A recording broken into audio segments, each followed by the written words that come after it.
Good morning. Thank you for joining us. I am Karin. I'm the head of information and support at SCVO. So normally, if you've been here before, you've been joined by Kirsty, who's our Funding Scotland officer. Kirsty is pretty much word perfect on all of this, but she is, well, I nearly said unfortunately, fortunately for her, she is on her honeymoon in Japan at the moment. So you've got me. So if you bear with me, we're going to take you through the session today. So first of all, it's just to cover off, we are running these sessions on behalf of Funding Scotland.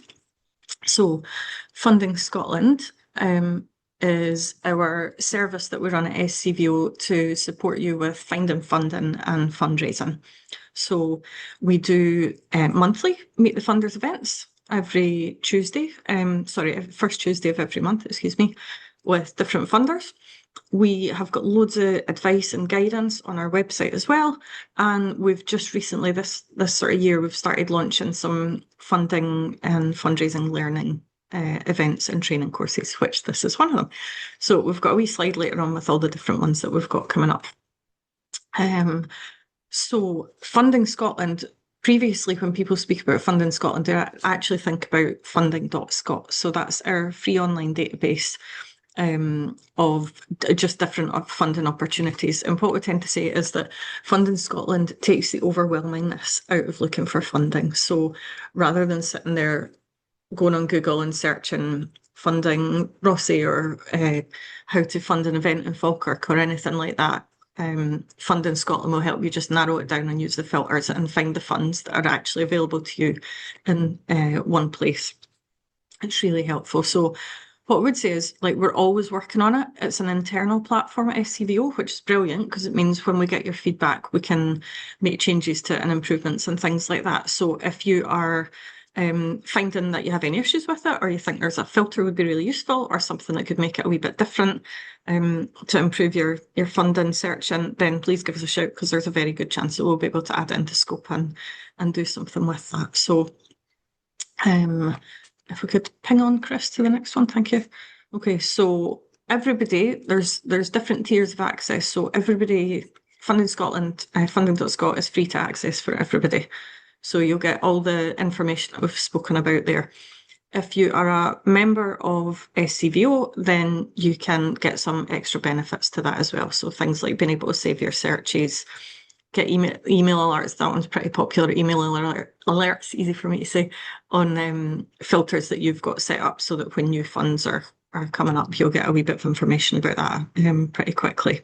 And it's got a wee bit of extra information about different funds and things. So in terms of being an SCVO member, there's loads on the website about that. So you can go and have a look at that yourself. But it's free for any organisations with income of under £100,000, and it's a slightly tiered system from there on in. So there's a load of benefits that are not just Funding Scotland related, but we could talk all day about membership, so we'll not go too much on that. So first of all, what I want to do now that we've got that kind of covered off is I'm just going to hand over to Tracy. So Tracy, I will let you do your own introduction because you will do it much more justice than me. But yeah, without further ado, I'll hand over to you. You've got a set of slides as well. So thank you. Thank you very much, and welcome everybody, and hopefully you are getting the glorious sunshine that we've been promised for today. So I am a loans officer from Social and Community Capital, and we have been set up for over 25 years as an independent charity that lend to trading charities and social enterprises that are unable to access mainstream bank funding for a whole host of reasons. So we are here to provide flexible funding that's tailored to support purpose-led organisations. And basically, we're trying to help you achieve your mission and make the biggest impact possible. We don't set outcomes for you to meet as a condition of funding. We believe that you know your business, you know who you're supporting, and how best then that works for you and the organisation. So, as mentioned, set up 25 years ago. There's two of us that cover Scotland, the northwest of England, and the Midlands. and that is our remit to support organisations in those local areas. That's because I'm based in West Lothian, so I get a whole country to cover, and my colleague Brendan, he is based in Manchester, so he has the Northwest and the Midlands, but we just cover who has the capacity to cover what types of organisation. So yes, I do tend to cover those that are based in Scotland. Can I have the next slide, please? So as mentioned, we are an independent charity. So we do have the benefit that I am a paid employee, as is Brendan and our CEO, Vicky. So the charity doesn't have to worry about the overheads of staff. But we are responsible for the everyday. We have a board of trustees, which are made up of internal and external people from the sector and bankers with hearts. And then we also have an independent funding panel. So nobody within the NatWest Group, Royal Bank of Scotland, can tell us who we should be lending to. And yes, the slides will be shared. There's not many, so it's not death by PowerPoint from me. Just me talking. So our funding panel again are made up of some people within the bank that have a real, thirst for supporting organisations that they wouldn't normally do, and then we have people from the wider network. They might be on boards or supporting other social lenders across the UK, or have run a social enterprise themselves. And basically, our funding panel there are to help, as you can see on the screen, what it is that you do on an everyday basis. And we play a small part in the different types of loans that we can provide.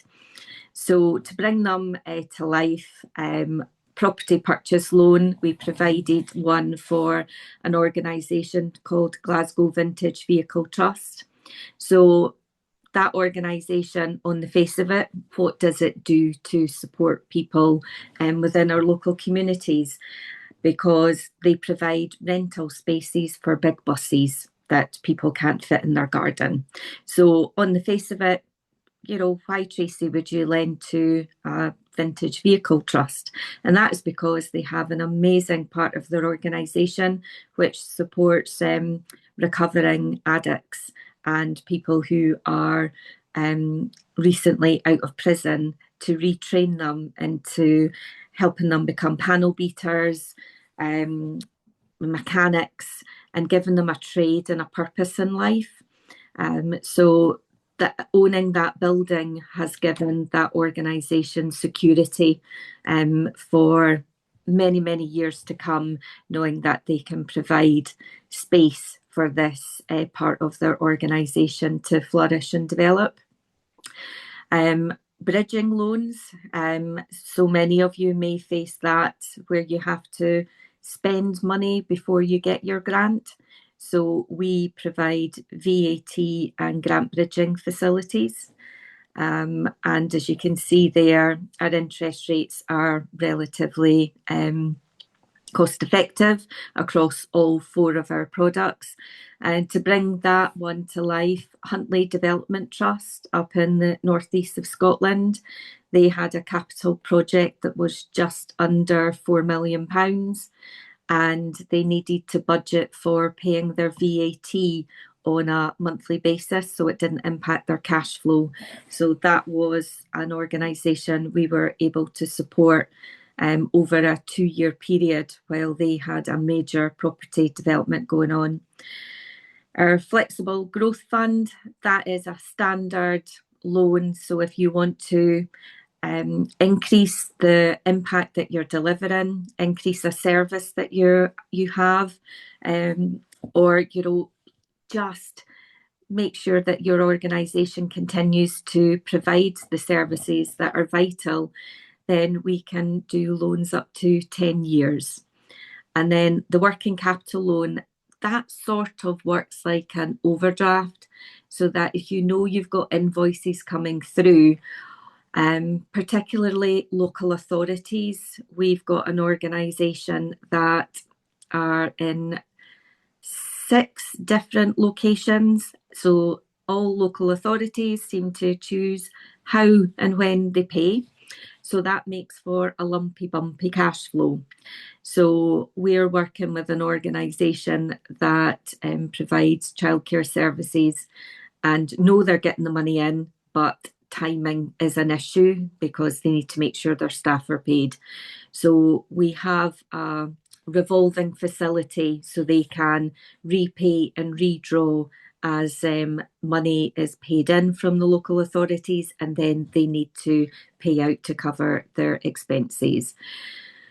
We do offer some of our loans without security. We look at everything on a case-by-case basis, and some of the myths that are out there, we don't take personal guarantees. We are lending to the organisation. We're not lending to individuals. So that's why it's all, yes, it is about the people who are running the organisation, the management, the trustees, but it's a case of we're looking at the organisation. I sit on a board of Development Trust Association Scotland, and we are not expected, if we were entering into any debt scenario, that we would be putting our houses on the line. We are volunteer trustees, so we take that all into consideration, and you are protected as individuals just in case. So our services that we have with our loans, we make the product fit you rather than you fit the product. If that can help give you some sense of what we're able to do. So we want you to be sustainable, and it might be that you're turning a corner as well. So we'll work with you on how that looks like. And sometimes, yes, organisations are working on projection-led funding, and it's about having an honest and open relationship with who your funder is, whether that's a grant funder or a debt funder. And I've always said to people, and I've been lending for over 37 years in the bank and 25 years specialising in businesses. And you tell the truth to 2 people, your doctor and whoever you borrow money from, and that will keep you true and honest to yourself, and it allows the people that can support you know how best to support you. Next slide, please. That's me. So short and sweet, because I don't want to make debt complicated, because it doesn't need to be.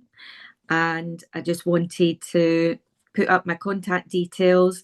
On our website as well, we have a host of different videos so that you can see some of the organisations that I've spoken about, bring that to life, because they're far more interesting than me. But any questions, more than happy to hand back to Chris and Kirstine. Thank you. Okay, thank you, Tracy. That was really good. So we will open up now. If anyone wants to ping any messages in the chat, then we can take questions, whether that is about what we've just been hearing about, or Funding Scotland, or or anything else, although we might not be able to answer anything else. So if there's any questions, just ping them down just now.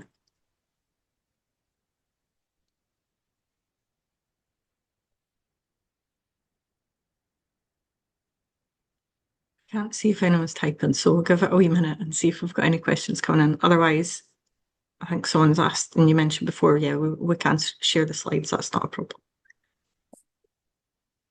I think most things are, you've got the website there and stuff, and your contact details as well. So if there's anything that people think about afterwards, they can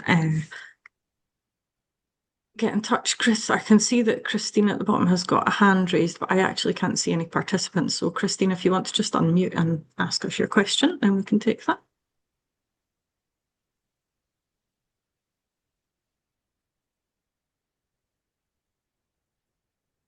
You might.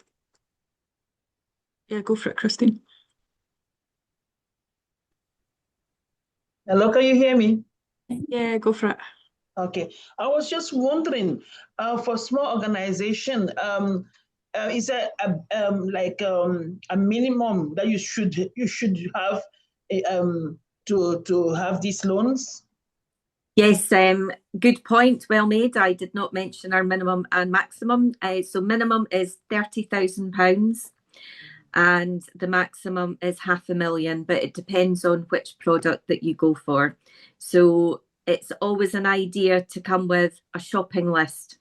So don't ask how much you can borrow. Figure it out yourself as to what does the organisation need. Break it down, because what I can then do as well is look at, is it a combination of loan products that you might need? So short-term support and medium to long-term support. So it doesn't have to be that you're applying for one type of loan. It could be a combination.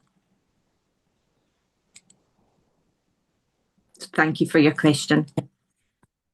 Thanks, Tracy. And we've got a question from Patricia Jackson. Hello. Who I know from a different life. It says, what happens if you're having difficulty paying back the loan after a couple of years? Can you have a break in repayments? And that's where I said there's two people you're truthful to, your doctor and your funder. Absolutely. We will look at ways to support an organisation. And if it means that it's a capital holiday at the start, capital holiday in the middle, because things don't go according to plan. A forecast is just exactly that. Who knew about COVID? Who knew about the cost of living crisis? So there's things that we can help you with to adapt.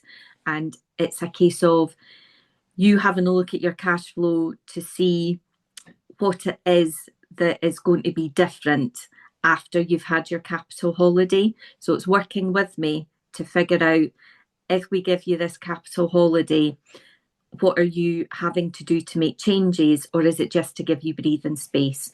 And we will look at that, because not that this is something to aim for, and they have successfully repaid, but I had an organisation that we had to help out a number of times because things just didn't go to plan because of changing rules about grants, how they spent their money, and it took quite a bit longer than anticipated to repay. But giving them that breathing space meant that we did get all of our £750,000 repaid over a longer period of time. So thank you for that. Timescales from application to drawing down the loan. So it's not grants, it is debt. It's a case of I need probably, I would say about a month, because I invite you to apply. It's a straightforward application form. It's information about your management, the trustees, what your organisation does, impact stories, forecasting, and current up-to-date information. So it's all information that you should have. I'm not asking you to create something especially for me. So I'm working on a paper just now. I went to see the organisation 3 weeks ago. They've sent in the paperwork on Friday. I am aiming to have their report completed and at panel for the 29th of April. They will know on the 29th of April if they have been successful with their application. Because of the type of funding they're going for, there will be security. So we use a firm in Edinburgh who are pretty quick, and the solicitors can manage that in a matter of weeks. The bit that can take a little bit of time is identifying your trustees. We do that electronically, and sometimes that can cause people issues. So we do offer different ways of getting ID for them. But we have drawn down money as quick as within a week, but that's because it was unsecured. If it was secured over a property, I'm working with an organisation that We approved the loan in October and I'm still waiting for security. So there's sometimes things out of our hands, but getting the decision, as soon as you get to panel, you will know that day that you've been successful or not.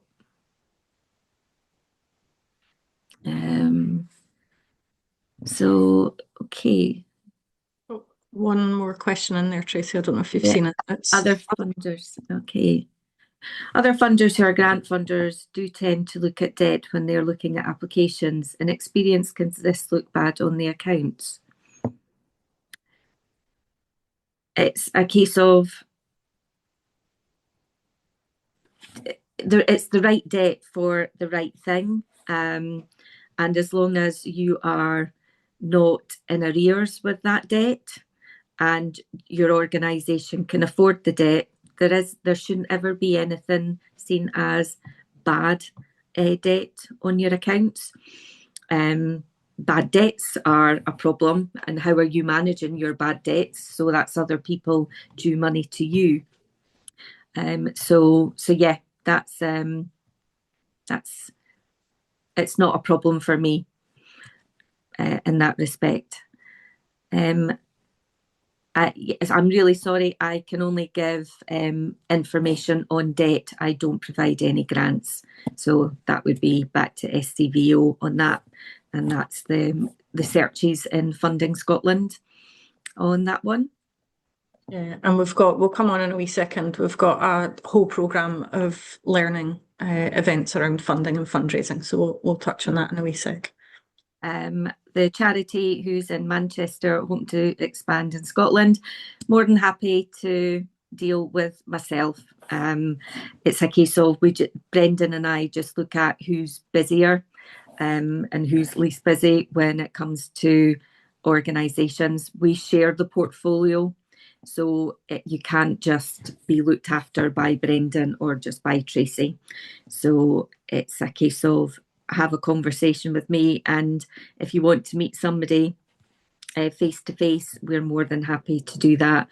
Brendan and I bounce about the country quite a bit, so I'm off to Nottingham, I've been to Nairn recently, I've got Aberdeen coming up and Dundee, so yeah, whoever you resonate with, then that's who you work with.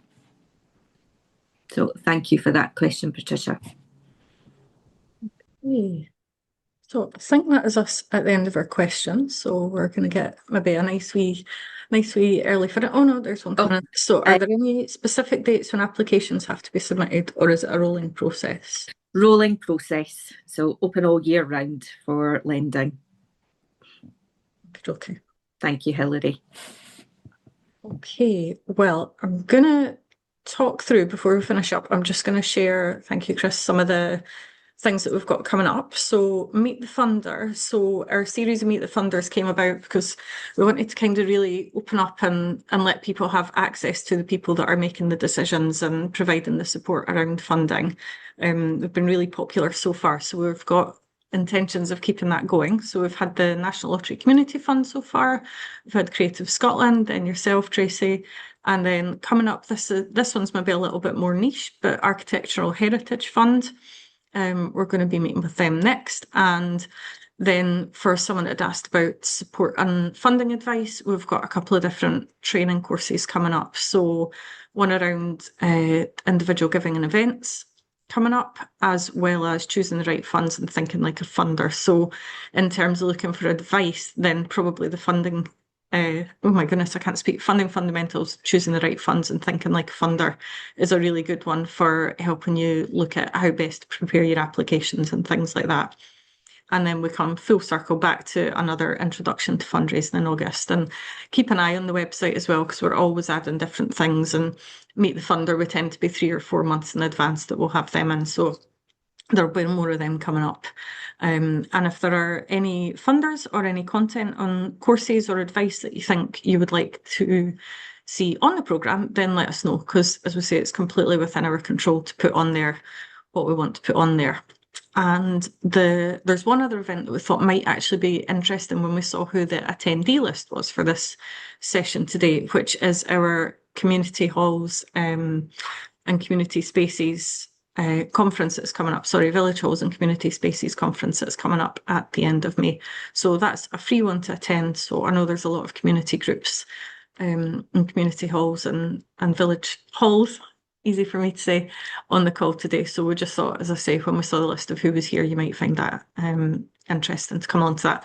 All of it's on our website. So if you go to scvo.scot and then just click on events and training, everything is on there. But if we don't have any other questions for now, that just leads me to say thank you very much, Tracy, for joining us and sharing all of that. I think you'll be getting a lot of people getting in contact. And thank you also to Chris, who you can't see, but is in the background keeping us right and making sure all the slides are working and the link was working and everything like that. So big thank you to Chris. And to all of you for joining us today. We appreciate you've got a lot going on, so hope it's been useful. And we'll say, do please stay in touch, and we look forward to hearing from you. Take care. Enjoy the sunshine. Bye-bye. Bye, everyone. Thank you.